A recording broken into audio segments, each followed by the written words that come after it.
Welcome to this week's episode of Bunny and Me. Today is Wednesday, June 20th. We're your hosts, Bunny and Me, and we're ready to take you on a journey through time and space. On this day in 1801, a man named Elisha Brown Jr. had a ball of cheese weighing in at 1,235 pounds produced on his farm. It was later given to President Thomas Jefferson as an expression of appreciation. Rumor has it, the historical event is the inspiration behind the reverential title, The Big Cheese. Today's one-liner, attendance at unadvertised poetry readings beat the attendance at the Women for Trump event, which took place this past Monday. Now that's a real picture of the event, taken and posted to Twitter by journalist Lori Penny. Coincidentally, the Women for Trump event appears to have also had the same turnout as college and university clubs that don't advertise free pizza. By now you've probably heard that, like her husband, Melania Trump also knows words. She has the best words. Words which have been used in a precise order by another person before her. Mrs. Trump has been accused of stealing First Lady Michelle Obama's intellectual property in much the same way as her husband stole the Republican Party and Bunny stole my A in third grade history. I'm still not over it, and neither is America. According to the Huffington Post, Trump campaign chairman Paul Manafort blames Hillary Clinton for the burgeoning scandal, saying, "This is once again an example of when a woman threatens Hillary Clinton. How she seeks out to demean her and take her down," end quote.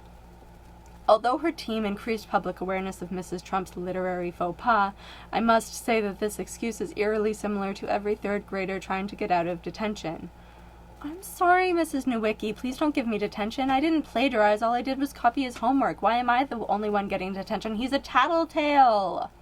Our biggest story today is on Representative Steve King, who, during an interview on MSNBC, made the following statement.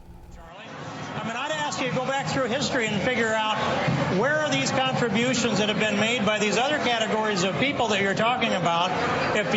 Where did any other subgroup of people contribute more to civilization? Than white people? Than Western civilization itself, that's rooted in Western Europe, Eastern Europe, and the United States of America, and every place where the footprint of Christianity settled the world. That's all of Western civilization. To which Bunny and me say, oh no he didn't. Because in addition to gifting the world with just the right amount of sass, Black Americans have blessed us with inventions like the Super Soaker. Admittedly the most life-changing but least impressive of Lonnie G. Johnson's contributions. Johnson also worked on the stealth bomber program, the Galileo mission to Jupiter, and the Cassini mission. Lewis Latimer invented the carbon filament, which made light bulbs less expensive, more efficient, and longer lasting. In other words, Viagra for Thomas Jefferson's light bulb, if you will. Henry Brown invented today's fireproof safe, and Garrett Morgan gave us the modern gas mask used by firemen, police officers, and soldiers in many parts of the world. On the other hand, modern totalitarianism hailed from Nazi Germany and Communist Russia. White people can also be credited with inventing white Jesus, double standards, and colorblindness, also known as the practice of pretending color, culture, and diversity don't exist, because it's easier than admitting that there are problems, since that would require us to actively engage in public discourse and to stand up for social change.